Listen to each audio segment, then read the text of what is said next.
He was one of the best-selling children's authors of all time, and no one knew his name. As a ghostwriter, he breathed life into Frank and Joe Hardy, a pair of high schoolers who solved mysteries in the town of Bayport, creating an escape for children the world over. His name was Leslie McFarlane, better known to most as Franklin W. Dixon. Charles Leslie McFarlane was born on October 25, 1902, in Carleton Place, Ontario. He was the oldest of four boys, Frank, Dick, and Graham. Leslie's father, John, was an itinerant teacher throughout the Ottawa Valley. While teaching in the tiny village of Clayton, he boarded at the home of Aaron Barnett, the town cooper. John soon fell in love with his pretty brown-eyed daughter, Rebecca. Shortly thereafter, John was offered $600 a year to be principal of the public school in Carleton Place, and he and Rebecca wed. John was a much-loved educator. He had an outwardly stern demeanor, which hid a wry personality and gentle nature, traits that made him a master of deadpan delivery. Some claim he was an influence for the imposing and gentle Fenton Hardy. John's philosophy was that a child should be taught how to live, rather than how to make a living. Leslie's mother, Rebecca, was a shy woman and a hard worker, with a subtle sense of humor. She was a seamstress before she married, and always made sure her sons were neat and well-dressed in public. She frequently cooked delicious meals and kept a spotless house, in spite of the ever-present mud. Soon, John was offered a new job as principal to a larger public school in Arnprior. From there, a want ad caught his eye for the position of principal in the town of Haileybury for $1,500 a year. In 1910, when Leslie was 7, the family boarded a train. The green valleys of Arnprior gave way to bush country. In Haileybury, the landscape brightened. According to Les, "You sensed the energy of it the moment you stepped onto the railway platform, into the crowd of men surging to climb on board. You heard it in the bedlam of shouting and scrape of wheels, in the sounds of sawing and hammering that came from the skeletons of new buildings." The McFarlanes rented a house on Latchford Street, then shortly moved into a home of their own at 105 Marcella Street. The town of Haileybury had been founded in 1885 by Charles Cobbold Farr, a former trader for the Hudson's Bay Company. Farr had purchased land for a homestead and opened a store and a post office. 5 miles south of Haileybury lay the town of Cobalt. One day, in 1903, working in the bush, a blacksmith threw his hammer at a fox, missed, and discovered silver where the hammer had struck. Miners flooded into the region. At the time, a law prohibited the sale of liquor within 5 miles of mining camps. Haileybury was exactly 5 miles away. The population swelled. Silver may have been discovered south, but for a writer like Leslie, Haileybury was a gold mine. Filled with quirky miners, prospectors, lawyers, lumberjacks, engineers, and scam artists who were all trying to get rich quick and party nonstop in the town's newly built hotels while waiting for the rivers to thaw. Another inspiration for Les were the teachers. One particular teacher, Sarah Flegg, frightened her pupils into high achievement. She yelled so much that by the end of the day she was hoarse. Like Miss Flegg, the Hardy Boys' Aunt Gertrude was equally irascible and respected. Being the son of the principal meant Les was expected to be a high-performing student. While he excelled in English, he scored 0 in math 3 years in a row. But by year 4, he had found an out. The Department of Education had set up a program that promoted students to the next grade if they worked on a farm for the summer. He and his brother Frank chose his grandma's farm. Because his uncles did all the work, he and Frank were able to kick back. In summers, Les picked pails upon pails of wild berries, which became staples at every meal. Berries and cream for breakfast, strawberry pie in the afternoon. Les's love of food found its way into his books, where the Hardy Boys celebrate many a success with a feast. In winters, children rode sleighs, cut their own Christmas trees, and played hockey. One activity Les enjoyed was mounting his homemade bobsled at the top of the Browning Street Hill and cruising through the heart of town. "You simply flashed across the intersection like a scalded cat," said Les. Like the Hardy Boys, adult supervision outdoors was non-existent. It's only when the boys returned indoors that order in the adult world were restored. The town council passed a law against sledding through town, to no effect. When it came to literature, Les read the books on his father's shelf: Longfellow, Milton, Tennyson, Wordsworth, and Shakespeare. However, no boy of his day went without reading juvenile fiction by Horatio Alger, as well as collections of stories like the boys' own annual, or Chums, which were tales compiled from magazines. Charles Dickens was also an influence, though more prevalent in Les's short stories than in the Hardy Boys. In 1916, when Les was 13, he entered an essay contest sponsored by the Imperial Order of the Daughters of the Empire and won. His topic was on the development of the Temiskaming Lake District, where he praised the beauty of nature and civilization. He knew then he wanted to be a writer. When he was 17, he won more competitions and helped found the school newspaper, the Halo.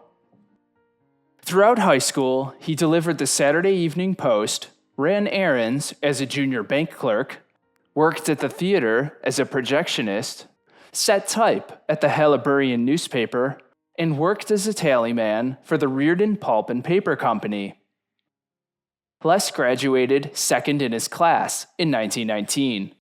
He decided to apply his writing talent for newspaper work as a reporter.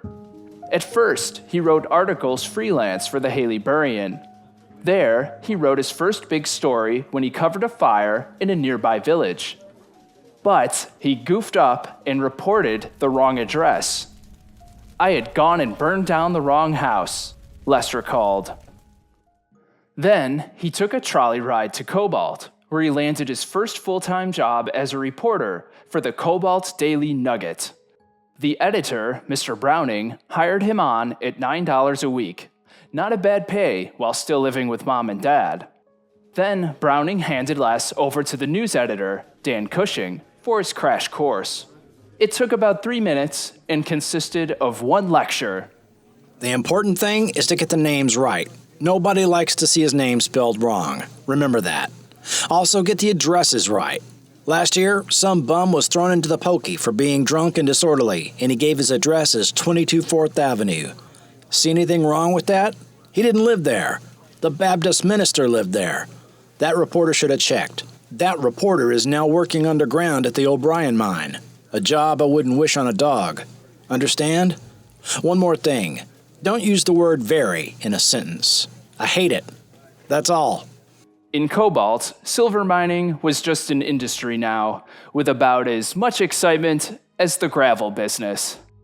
The action had shifted to the gold camps farther north. Les scoured for news items by phoning clergymen and attending meetings at the YMCA. He also attended meetings held by the Miners' Union. They forbid reporters, but Les's unassuming stature allowed him to sneak in. "When you stop growing at 5'3", you have problems," said Les. "It is all very well to console oneself with the thought that Napoleon was a very short man. But Napoleon had a horse." Les spent his free time writing fiction and submitting it to The Smart Set, a magazine that printed stories edgy for the time. Les's story took place in a whorehouse, an establishment he'd never been. H.L. Mencken sent a rejection slip with his feedback. "Naive." "So you're one of those, huh?" said Cushing. "One of those reporters who wants to be writers. I've met dozens of them. They wind up being lousy writers and lousy reporters, too. Every one of them with a punk first chapter of a punk novel in the bottom drawer of his desk. Never a second chapter, mind. Just the first.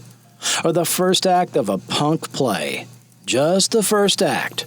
Or even poetry, by God. At least that's what they call it. Dreadful stuff. Never rhymes. It's better to be a damn good newspaperman than a lousy writer. Any day. Any day. Know why? Because there aren't many damn good newspapermen. And there are thousands of lousy writers. That's why. After a few months, Les responded to the help wanted ads in the paper and was hired by the Sudbury Star at the glittering salary of $25 a week. It meant leaving home. His mother cried. His father gave him a safety razor, but refrained from good advice. He had done all he could. The rest was up to Providence. Les's brother Frank and a dozen former classmates saw him off at the train station with an impromptu brass band and a bass drum from the Salvation Army. They created such an ungodly racket that when Les climbed aboard, fellow passengers wanted to know what the hell the celebration was about. In 1920, Sudbury was a rowdy, brawling railway center and mining town in the middle of a region that produced more nickel than anywhere else in the world. The ore, once mined, was roasted in open beds containing sulfur. Every night, a devastating fog descended upon the outlying area, somehow sparing Sudbury from its worst effects. At the Star, Les reported to Bill Mason, a large, blustery man with the truculent appearance of a surly bulldog. I am the boss around here. Let's get that straight. You will report for work every morning at 8 o'clock. Not 8:30 or 8:15 or even 8:05. 8 sharp on the dot. When you come in, you will edit the country correspondence and scour the city dailies for time copy to keep the machines going. At 10 o'clock, you will cover police court, which sometimes goes on for hours. And any son of a bitch tries to bribe you to keep his name out of the paper, you tell him to go to hell. Just you try to pick up a few bucks that way. I will not only find out, but I'll kick your ass all the way back to Haleybury. Les went flying around town like a comet. In his first year, he covered 3 murder trials and an execution. But he didn't kid himself. He had no intention of making newspaper journalism a career. Instead, he wanted to become an author. Although in Canada, in the 20s, if he dared say it aloud, he would have been regarded as an imbecile. Thanks to his Irish ancestry, he was stubborn about the matter. His job didn't allow him much writing time, but he did squeak out a short story and sent it to the Toronto Star Weekly. They printed fiction writing, usually from reporters who worked for the Daily. One day, Ernest Hemingway walked into the office. The Toronto Star had sent him up on a wild goose chase for a story about a man who said he had discovered a huge coal deposit beside a nickel mine. Les told Hemingway the whole thing was a fraud. Hemingway salvaged the trip by doing a piece about Sudbury. It was a good piece, but he innocently mentioned seeing a lot of girls on the street. Indignant citizens got the idea he implied their daughters were training for whorehood and wrote letters to the papers about it for days afterward. In any event, the Star Weekly accepted Les's story for $10. He stayed in the office every night until 2 a.m., writing more stories for Mr. Cranston at the Weekly. Until that was, Bill Mason found out. Hey, where did you write this crap? On my typewriter? With my ribbons on my paper? Using my postage stamps too, I'll bet. And after hours be damned, on my time. The Star Weekly must be goddamn hard up for stuff to fill their lousy paper. Oh well. From now on, You won't have any spare time for turning out this junk. Hockey season starts next week. Because Les covered the games anyway, he was hired on a freelance basis by the telegraph company to dictate play-by-play coverage to the telegraph operator so it could be translated into print and rushed to the movie theaters, lounges, and hockey clubs, awaiting eager fans. The telegraph paid him $5 per game. Mason told him to ask for more. When Les attempted the raise, they let him go. Meanwhile, Bill Mason bought the Cobalt Nugget, Les's former employer. A few months later, on October 4th, 1922, news broke of a massive bushfire that swept through Haileybury. In Sudbury, Les received word from Cobalt saying that Haileybury had been destroyed. Then the wires went down. No further communication. Les was terrified for his family. Mason then ordered Les to North Bay by taxi, a city located between Sudbury and Haileybury, to cover the story. Railway headquarters was the only news source. Information was sketchy, confusing, and all bad. Les managed to patch together enough to fill a front page of the Nugget. Then word came through. A relief train from the North Country was entering the North Bay railway yards. Les headed for the station.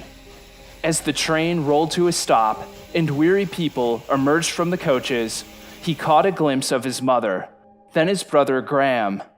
His mother's bright smile turned Les inside out. She told him the fire had leveled the town. She told him his father had dismissed school and instructed the older students to watch over the younger. He remained behind with Frank and Dick to face the danger. They soon arrived on the next train. The entire town had sought refuge in the lake. 3/4 of Haileybury had gone up in flames within 2 hours. Their home on Marcella Street, the schoolhouse, the courthouse, churches, banks, stores, all burned. 2 days later, Les traveled to his hometown for a follow-up story. The fire had killed 44 people, 11 of them from Haileybury. Within 2 years, the town managed to get back on its feet. But the landmarks of childhood were gone.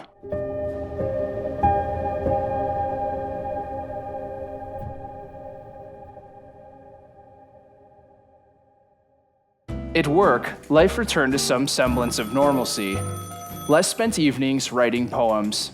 Like most poetry written by callow young men, it usually began with the premise that someday we would all be in the cemetery and should live it up a little while we were spared.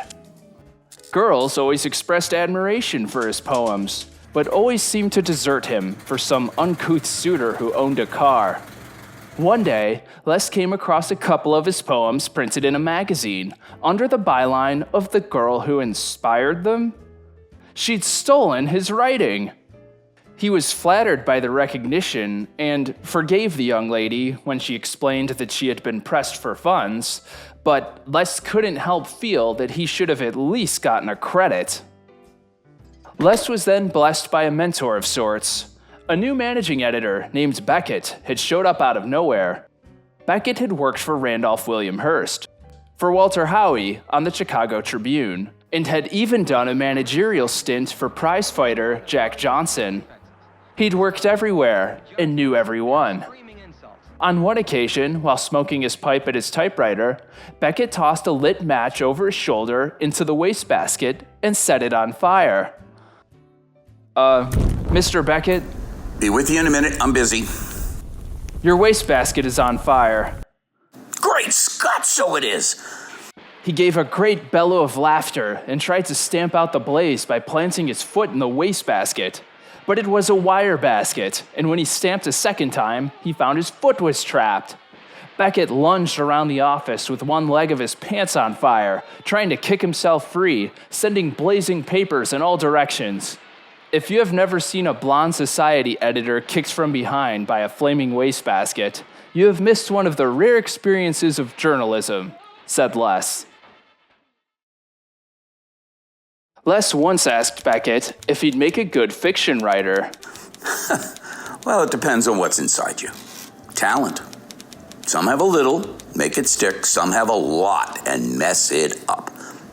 The best have a lot of talent and use it right, but even that isn't enough. You need luck, which means timing. Not much point in being recognized as a good writer after you're dead, is there? But you'll never be any kind of a writer unless you give it a good, hard try. So quit fooling around. You got $100? Here. Beckett picked up a copy of that day's paper and flipped to the classified ads. One read, summer cottage, 2 bedrooms, 1 living room, a kitchen, and a screened veranda. Rent it. Move in and spend all summer writing stories. But I'd have to quit my job. Of course. That's the whole idea. Don't wait too long.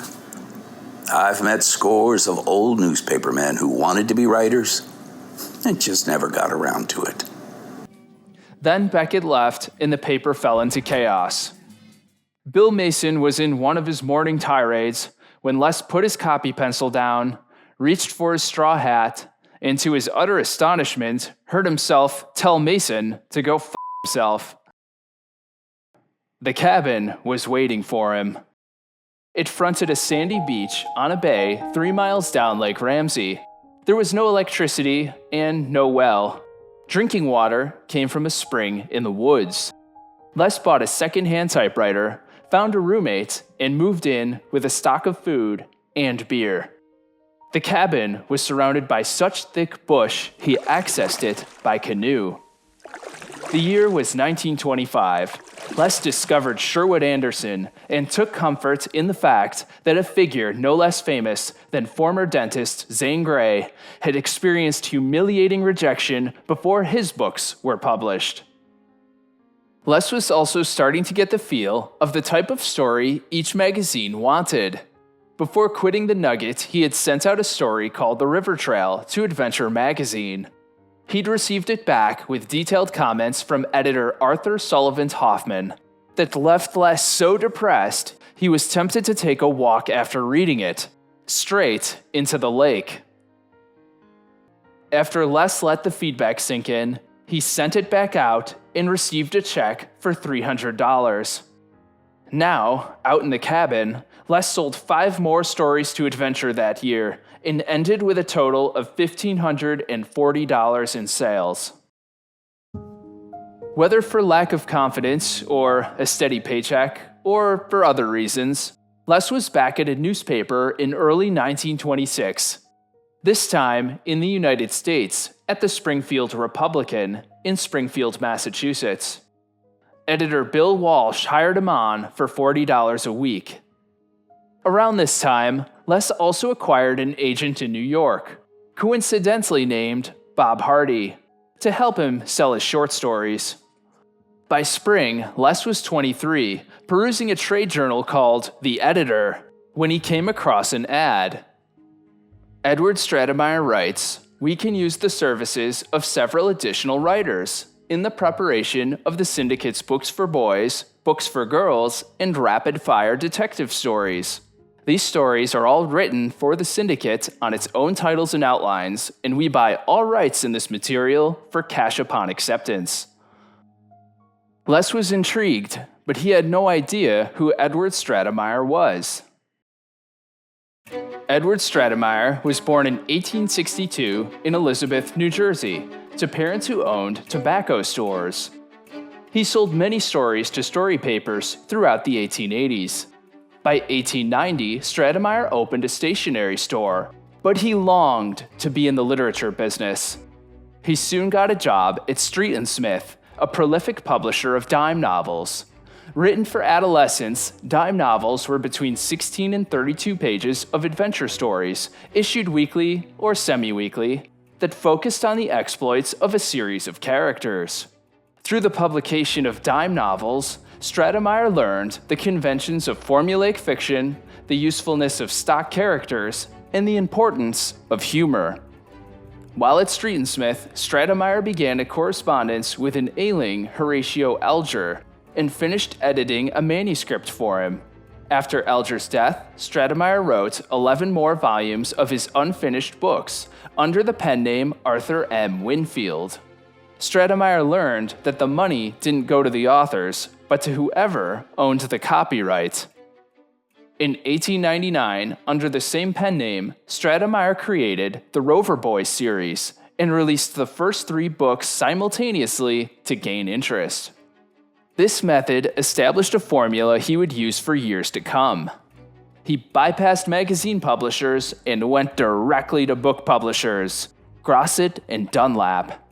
The Rover Boys sold 6 million copies before it was discontinued in 1926.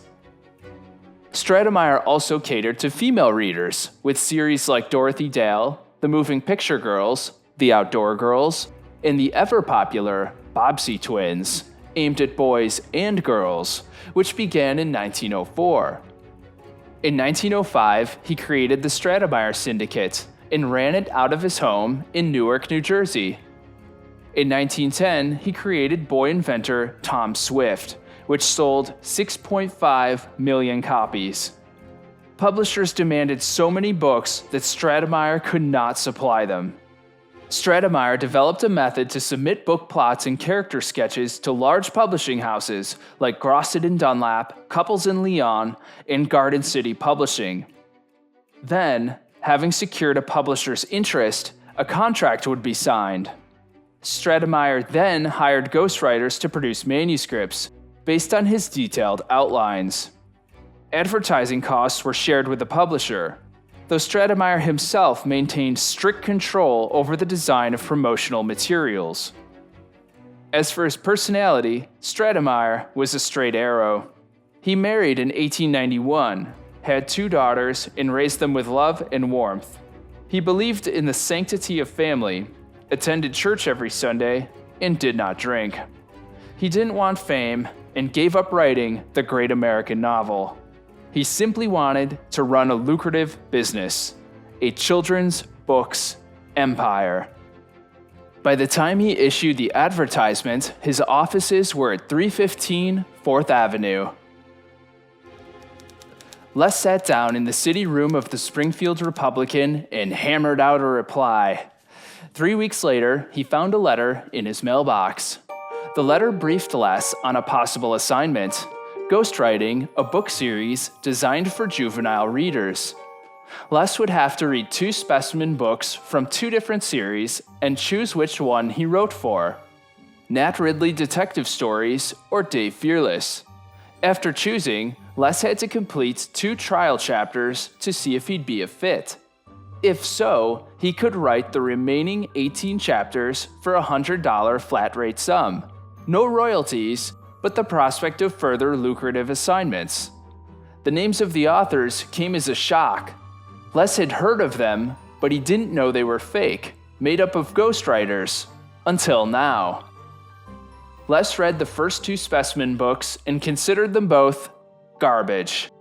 But he chose Dave Fearless, an action-adventure series about a deep-sea diver who seemed less boring. Les began writing from the outline after hours at the Springfield Republican. The title was Dave Fearless Under the Ocean by Roy Rockwood. He quickly sent off the trial chapters. Les was so confident he wrote another 5 before Stratemeyer sent word to continue. When Les finished, Stratemeyer responded with his customary restraint and called the book a lively narrative. The check was enclosed. Stratemeyer wanted to know if Les would take on an assignment every month and make himself available for work on other stories. Les resigned from the Republican and soon found himself back in the cabin, this time alone, clicking out Dave Fearless books on his typewriter and writing his own fiction. Never again would I work for a master, by hour, by day, by week, or by year, said Les. Perhaps I had neither the talent nor the ability to make a living by writing, but such freedom was worth any sacrifice until I found out. After finishing his sixth Dave Fearless novel, Les was in a mildly disturbed state of mind. The final paragraph of the outline failed to include the usual plug for an upcoming volume. Meanwhile, Les's story The Hill of Gold was rejected by Adventure. But it wasn't a total rejection. Adventure passed the story down the hall to a magazine called Everybody's, who accepted it for $500. This tempted Les to resign with Edward Stratemeyer. His resignation letter would have went something like this. Dear Ed, I am afraid Dave and I just don't get along. Nothing personal, mind. His moral character is impeccable. His courage in the face of impending disaster cannot be questioned. I have conducted him through Arctic wastes and tropical jungles, in and out of the damnedest perils ever conceived by the mind of man. But dim-witted bravery is not enough. Fearless has the mind of a cretin. In fact, he is such a dull, insufferable bastard that I can't stand him any longer. This goes for his creepy pale valet, and that phony old Captain Broadbeam, and that stage Irishman, Pat Stoodles. As for Lem and Bart Hankers, those fumble-handed idiots, while deploring their ineptitude and villainy, I can at least sympathize with their persistent efforts to rid the world of the obnoxious, Fearless Follett team. Don't send me any more Dave Fearless outlines, for the love of God. Yours rebelliously, Roy Rockwood. The letter was already in draft when better judgment prevailed. Les decided to rely on Stratemeyer for a while longer. Plus, $100 a month wasn't so bad. Before the week was out, a long envelope brought another outline. Stratemeyer thought detective stories had become very popular in the world of adult fiction, and that it occurred to him the growing boys of America might welcome a similar fare. Stratemeyer laid out the idea for a series of detective stories involving two brothers of high school age who solved mysteries. To lend them credibility, they would be the sons of a professional investigator. His name was Fenton Hardy, his sons Frank and Joe, forever known as the Hardy Boys. The setting would be a small city called Bayport on Barmet Bay, somewhere on the Atlantic coast. The boys would attend Bayport High. Their mother's name would be Laura, and they'd have three chums: Chet Morton, a chubby farm boy, humorist of the group; Biff Hooper, an athletic two-fisted type who could be relied on in the event of a fight; and Tony Prito, the tag-along to represent ethnic minorities. Two girls would also make appearances: Iola Morton, sister of Chet, favorably regarded by Joe; the other girl, Callie Shaw, tolerated by Frank. No petting allowed. The author's pseudonym would be Franklin W. Dixon. Payment would be $125 a book. And the title of the first volume would be The Tower Treasure. Les had been so sick of Dave Fearless, he greeted Frank and Joe Hardy with positive rapture. The outline called for a robbery in a towered mansion belonging to an eccentric stamp collector named Herd Applegate. The robbery would be solved by the Hardy Boys. The sensible course for Les would have been to hammer out the thing at breakneck speed. He never reread a word before sending any manuscript to Stratemeyer. But Les rethought his approach. He opted for quality. If Les succeeded, he'd be given the next two books. Together, the first three, called Breeders, would test the waters of the marketplace and await the public's verdict. Les worked within Stratemeyer's outline while coming up with his own ideas. Thanks to Les, the book opens on not just any road, but a road along a steep cliff, where Frank and Joe are almost knocked off their motorcycles by an oncoming yellow roadster. Les had Chet Morton always eating food, made police officers Con Riley, Chief Colleague, and Detective Smuff bumbling fools, let the Hardys celebrate their victory with a feast, added a larger vocabulary, gave the book humor, and had the boys engage in horseplay. In short, By starting a brand new series, Les made the book his own. Weeks later came a fat envelope with the outlines for 2 more books, The House on the Cliff and The Secret of the Old Mill. The envelope also contained a contract. It was a release form absolving Les of any rights to any volumes written for the Stratemeyer Syndicate. It also included a promise that Les would never divulge the fact he'd ever written a Dave Fearless book or Hardy Boys book, or any book by the Syndicate. For Les, he didn't want to be associated. He signed. Never did he think there'd be 58 volumes of the Hardy Boys half a century later. However, it must be said that in spite of his ambivalence, Les thought the Tower Treasure was great stuff. But it occurred to him that Stratemeyer didn't compliment him because Stratemeyer saw himself as the author. Oh well. Les rolled a sheet of paper into the typewriter and started The House on the Cliff. It was again a Saturday, and the boys were riding along the shore road. This plot also involved an unusual dwelling, a haunted house called the Old Palooka Place that sheltered a gang of dope smugglers led by a rascal named Red Snackley. By the time winter came, Les moved back in with his parents in Haileybury, rented a small second-floor office at the corner of Main Street and Ferguson Avenue, and bought an old desk and chair from a politician who'd just lost an election. There, he wrote The Secret of the Old Mill. The abandoned flour mill sheltered a gang of counterfeiters. In this title, the Hardy Boys also go roaring around in their motorboat called the Sleuth, purchased with all their reward money that had been piling up. As per the rules, bad guys were never shot, stabbed, blown up, or bludgeoned to death. The Hardy Boys could face extinction by fire or water. They could tumble through trapdoors, be pushed off cliffs. They could be tied up, imprisoned, and knocked on the head. But blood never flowed. Profanity was also a no-no. After the manuscript was shipped off, Les received copies of the first 3 books, published by Grosset and Dunlap, with cover design by Walter S. Rogers, who Les thought couldn't draw worth a damn. Regarding the interior art, Les had this to say: on the whole, the scene appeared to represent an elderly pimp making a pitch on behalf of a couple of youthful clients to the madam of a fashionable whorehouse. Still, Les was proud of how well the book was packaged. He soon got the outline for the missing chums. Bank robbers kidnapped Chet Morton and Biff Hooper, thinking they were the real Hardy Boys. Stratemeyer told Les to tone down the cops' buffoonery. Les only obeyed slightly.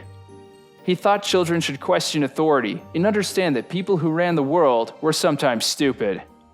Stratemeyer also suggested the Hardy family should include an aunt to keep Laura Hardy company. Les invented Aunt Gertrude. She gave the Hardy Boys hell, much like Les's former teacher, a backhanded way of saying she loved them. It's also been speculated that Les borrowed locations from Haileybury for the fictional Bayport. Les put the shore road and Tower Treasure on a steep cliff, with a 200-foot drop into Barmet Bay. The Haileybury counterpart is Devil's Rock, rising 300 feet above Lake Temiskaming. Devil's Rock has no shore road, but Haileybury does. A quarter mile from the cliff, Lakeshore Road was the location of large and palatial homes of those who made millions in the mining industry. Shore Road in the Hardy Boys was home to Herd Applegate of Tower Treasure, Elroy Jefferson in The Mystery of Cabin Island, and Purdy Place from While the Clock Ticked. There was also a sawmill on Mill Creek, established by founder C.C. Farr, that burned down at the turn of the century. It's true that Stratemeyer chose the book title for The Secret of the Old Mill, but could the actual mill have influenced Les? By the time Les finished Chums, he was briefed with Hunting for Hidden Gold, where the boys go west and end up in the usual ruined structure, this time an abandoned mine. Stratemeyer comforted Les that he could count on 2 Hardy Boys books a year. Stratemeyer never shared sales figures, but in 1927, The first 3 books had sold 9,000 copies each. As for Les, his fiction sales for 1927 had totaled almost $4,000. He even won a contest through Maclean's for his short story, The Root House, about a couple and their small child who get trapped in their shack while a brush fire rages outside. In light of his success, in 1928, after a courtship of 9 years, Les married Amy Arnold, a shy, reserved housekeeper who at the time of her marriage was working in the home of a family in Thetford Mines, Quebec. Les was outgoing, Amy reserved, Les sentimental and occasionally extravagant, Amy grounded and straightforward. The couple was wed on May 3, 1928. Leslie 25, Amy 32. They honeymooned at Lido Cottage in Coteau Landing, Quebec. The couple had 3 children, Patricia, Brian, and Nora. In 1928, Les's fiction sales plummeted, but he could still count on the Hardy Boys. The Shore Road mystery begins with the theft of Isaac Fussy's brand new $2,800 Cadillac, and one of the Hardy's chums is arrested for the crime. Early in 1929, Les accepted a job of associate editorship for Maclean's and moved with his family to Toronto. When Les wrote The Secret of the Caves, he'd ran out of money and needed a check in a hurry. A friend who worked at a magazine called The Goblin lent him an office, and Les rattled off 50,000 words. Here, the boys investigate the disappearance of a college professor, Morgan Todd.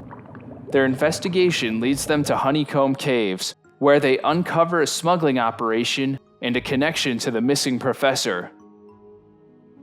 After a few months in Toronto, Les moved his family back to Haileybury. He reclaimed his office and moved into a rented home at 435 Broadway Street.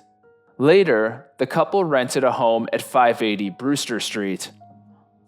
Leslie now found extra time to fill the pages of the Haileyburyan with a variety of his own weekly serials: Dead Man's Feast, The Black Mansion Murder, and The Crime Cat, to name a few.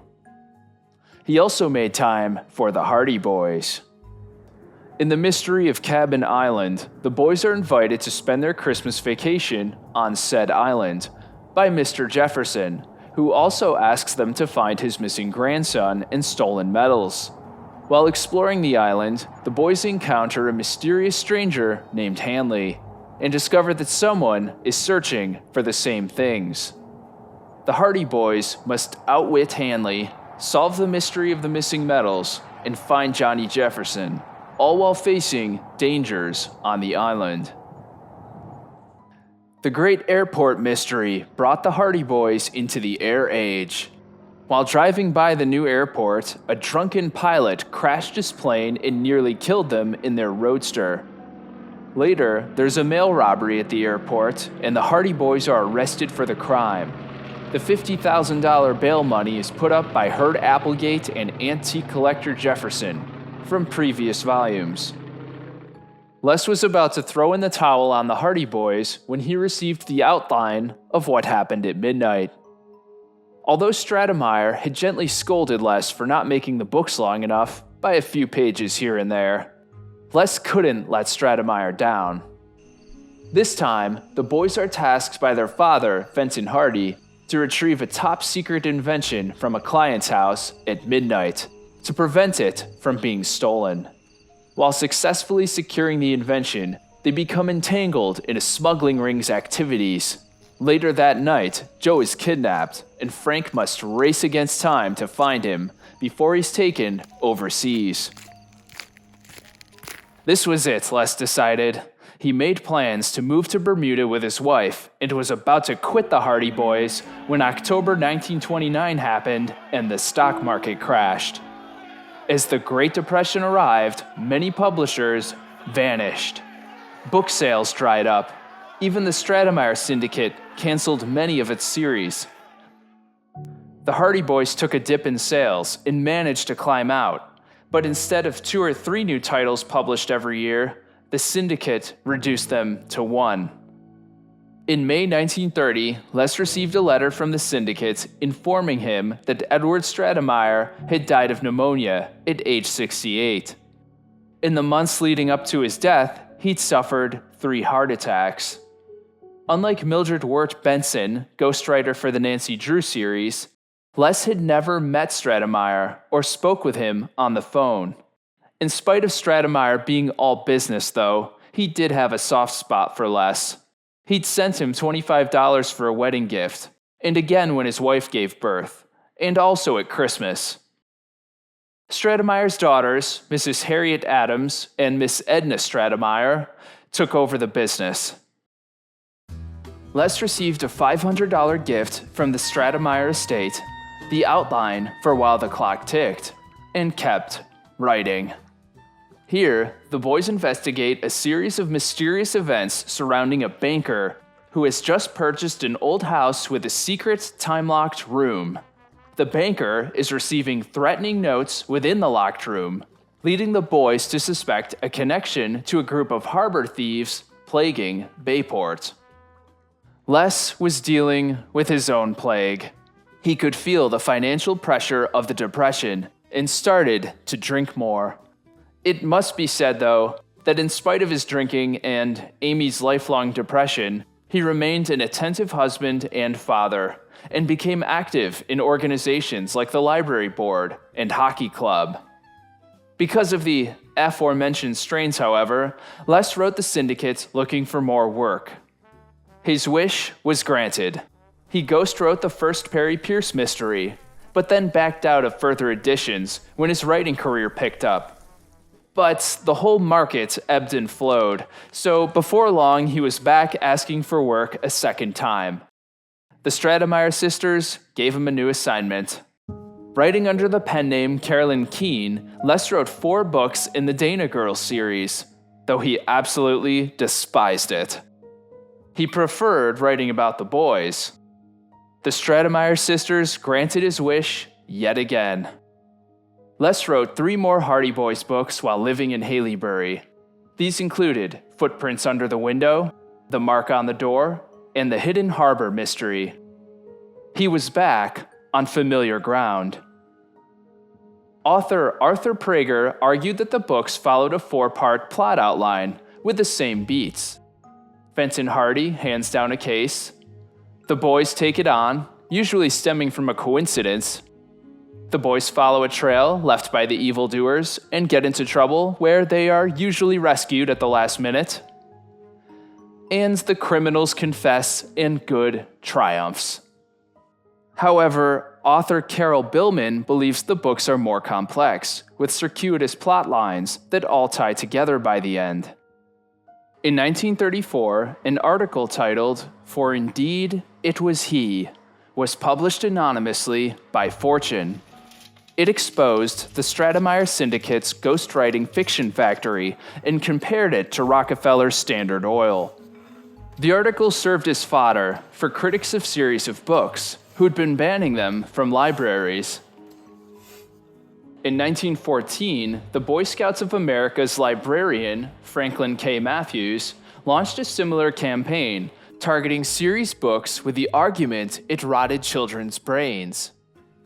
The campaign had no lasting impact other than Stratemeyer's uptick in sales in the areas where libraries had banned them. When offered to write The Sinister Signpost, Les almost turned it down, then decided he felt covetous of the boys and didn't want another writer working on it. By this point, his drinking was taking its toll. Amy would hide his clothes in the oven so he couldn't go out. Then in 1936, Les's father John stepped in and took him away for the cure. Les was hospitalized for a month and came out sober, only having occasional drinks later in life. The McFarlanes continued to live in Haileybury until September 1936, when they moved to Whitby, Ontario, closer to the literary market in Toronto. Les rented a home at 618 Athol Street, where he wrote A Figure in Hiding, completing his first 16 books in the Hardy Boys series. Like all good things that end, so did his desire to continue writing them.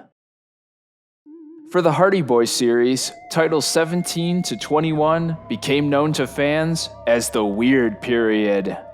The Stratemeyer sisters hired physician Dr. John Button to write the books.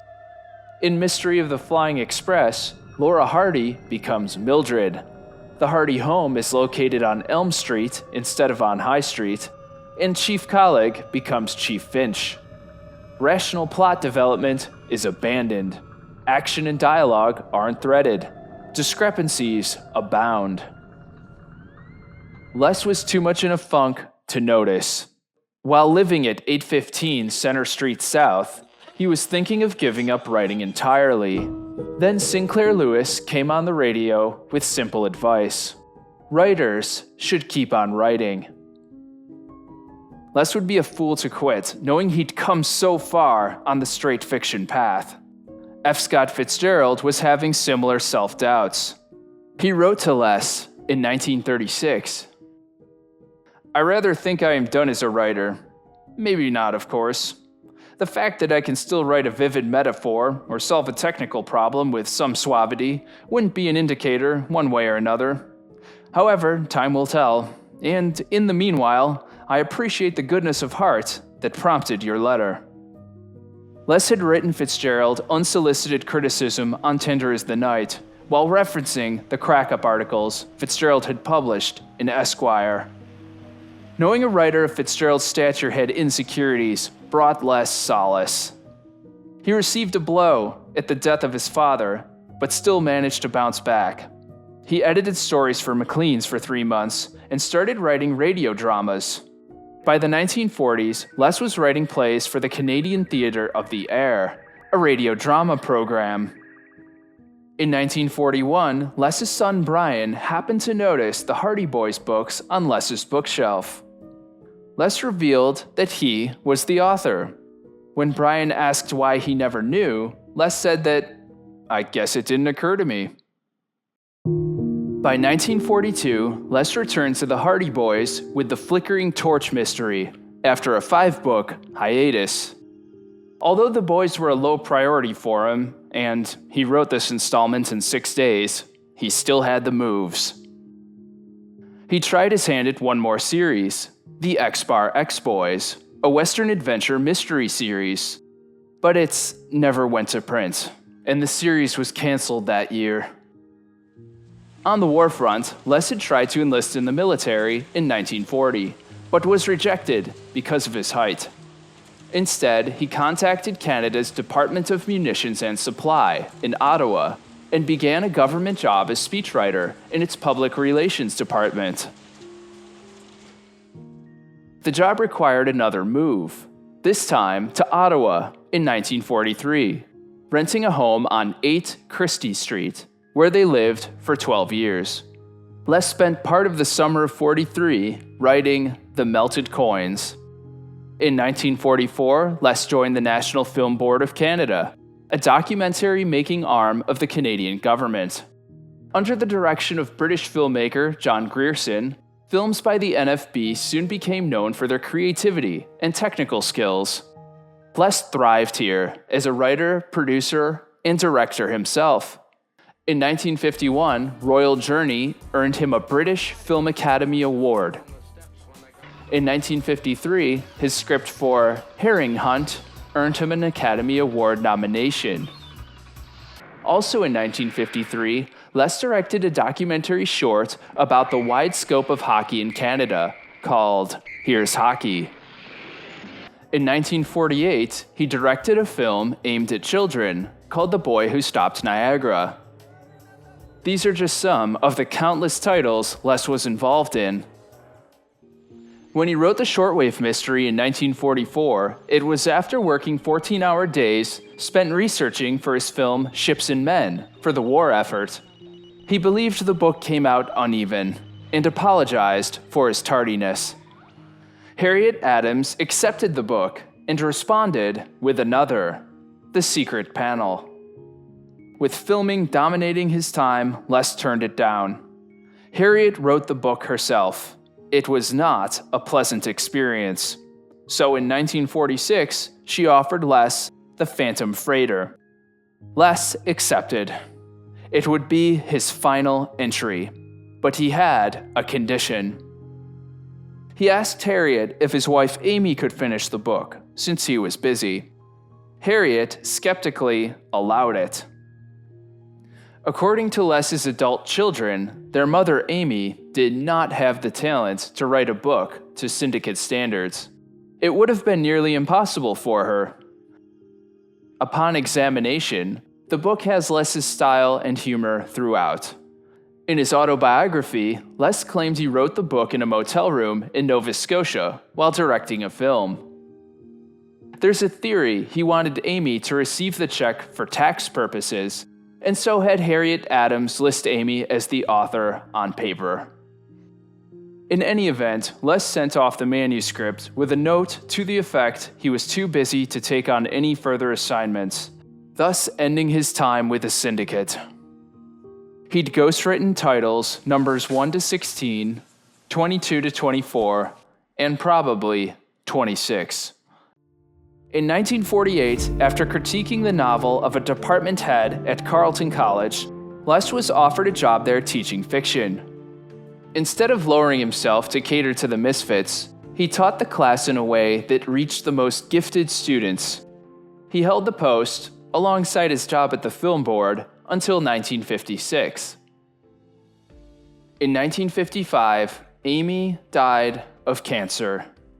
Les, lonely and unable to reconcile the loss, left Ottawa a year later to live in Montreal, doing work for the film board. Les had met a 40-year-old widow named Beatrice Greenaway Kenny in the spring of that year, while shooting Strike in Town in Hanover, Ontario. Her 3 girls had wanted to be extras in the movie. After Amy's death, Les happened to see B while visiting Toronto on business. The two chatted and began a correspondence that led to marriage in 1957. The couple soon moved to Toronto, where Les worked for the Canadian Broadcasting Corps as chief editor of television drama. One day, he invited a young writer named Stuart Truman to his home. The subject of Franklin W. Dixon came up. Much to Truman's delight, he learned that he was in the company of the Hardy Boys author. As Les recalled, I autographed one of the books and sent it home with him as a gift to his 11-year-old son. For the first time in his life, this sudden retroactive fame as the Hardy Boys author touched him dearly. He no longer kept his dual identity a secret. It's highly likely that at some point after Amy's death, but before Les realized the impacts the Hardy Boys had, he was contacted by the syndicate to forfeit any future claim to film or TV rights to the Hardy Boys. It's assumed that he signed, because in 1956, the Mickey Mouse Club broadcast their Hardy Boys show on TV. Les's son and his friends had read the books as children, but Les wasn't fully aware of the Hardy Boys' popularity, in part because the majority of sales were in the United States. Add to this his own ambivalence toward their authorship, and it becomes clear why it flew under his radar. Les was asked repeatedly in interviews about the issue of royalties. His response was, I realize that the interviewer feels I should be regarded as an object of sympathy or contempt. Sympathy, as a victim of one of the greatest swindles of all time. Contempt, as the dumbest sucker of the age. It maddens me, it also saddens me. To Les, the writing was more than about money. That's why he was not happy about the changes the syndicate was making with the old Hardy Boys books. Starting in 1959, the Stratemeyer Syndicate engaged in a 15-year project to revise the first 38 titles in the series. The earlier books were printed from copper plates, which over the years had degraded, so that copies printed from them were of poor quality.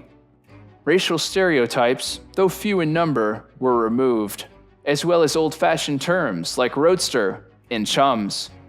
Don't get me wrong, the revisions are still enjoyable, but In revising the text, the syndicates threw out the baby with the bathwater. The standard 214-page books were reduced by 5 chapters each, eliminating characterization and world building. Readers no longer had time to breathe. The police were no longer bumbling fools. Frank and Joe were aged up from 16 and 15 to 18 and 17. Chet Morton and Aunt Gertrude were watered down. The vocabulary shrunk. Frank and Joe no longer have guns. And for some books, most damning of all, entire plots were changed. The term literary vandalism is often thrown around fan circles to describe these updates. By 1961, Les moved back to Whitby and concentrated his efforts as a freelance writer. In 1965, he signed a book deal with McClellan and Stewart for juvenile readers and wrote The Last of the Great Picnics and McGonagall Scores. Around this time, he wrote his daughter Nora, also a writer, some good advice. Every good novel emerges, in part at least, from the writer's own life. It has to. And to write a good novel, you cannot allow yourself to be inhibited by fears that people who know you are going to read self-revelations in it. They simply have to recognize that a novel is a creative and imaginative work which springs from the life and mind of the individual.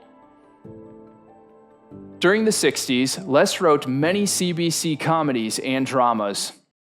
A short 2-year stint in Hollywood as a scriptwriter for the Bonanza series ended the decade. In 1973, he moved to Sarasota, Florida.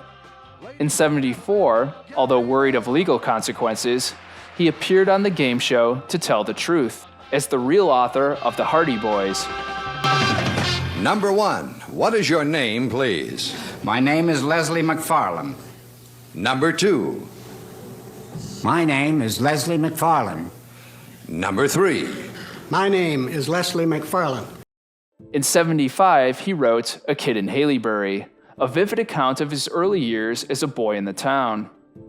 In the same year, Syndicate Vice President Andrew Svensson, who had begun writing The Hardy Boys in the late 40s, contacted Les, telling him it was all right to reveal his identity as Franklin W. Dixon. The news was fortuitous, as Les had already drafted his autobiography, and all worries melted away. The Ghost of the Hardy Boys appeared in 1976 to good reviews.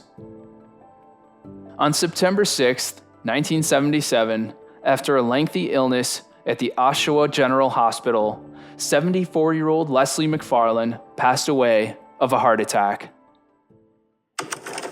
At the time of his death, Hardy Boys books written by Les had sold up to 25 million copies.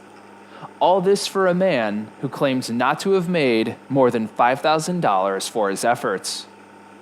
But Les came to peace with his authorship and recognized what his work meant to millions of children.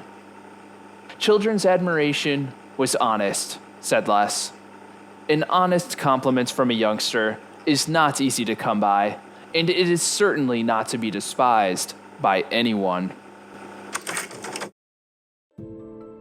Hello everyone, thank you for watching. I hope you enjoyed hearing about Leslie McFarlane. Right now I'm on Lake Ontario, and this is about as close to Canada as I'm gonna get today. In the spirit of being seen, I can't fail to mention my book. It's about a girl who's afraid to be seen, who meets a girl who's afraid to not be seen, and together they go on a quest to the Greek underworld for the objects that will complete them. The title is Spitfire and the Objects of Desire. Until next time.